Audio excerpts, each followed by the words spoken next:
ainda ouço o som do rio. No velho pé de pé o canto da araponga. Meu filho corria descalço, rindo, jogando de conga. A TV era preto e branco, só dava faroeste, Bonanza, Daniel Boone, James West. O tempo era lento, a vida era honesta.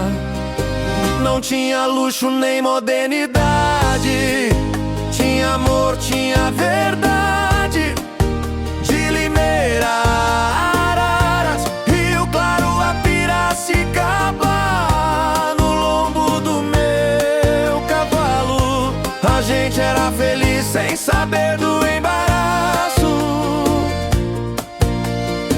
Hoje ele mora num prédio alto, dirige carro importado, veste terno alinhado, nem lembra mais do pai cansado que ainda reza por ele, sentado no pasto molhado.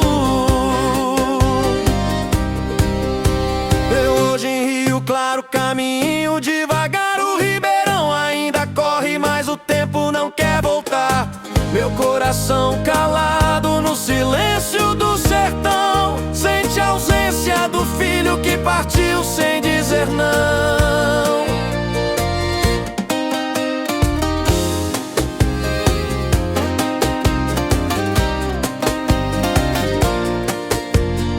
Será que ele esqueceu do gosto da goiabada, do leite tirado na hora da palha molhada? Será que o luxo vale mais que um abraço apertado? Ou será que ser raiz é pecado do passado? Filho, se escutar essa canção, saiba que aqui no campo bate forte um coração. A saudade me aperta mais do que a solidão.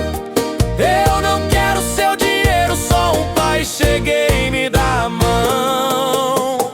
Não precisa cavalo, nem bota, nem chapéu, só vem como um homem me tirar do breu. Na varanda te espero, olhando o pôr do sol.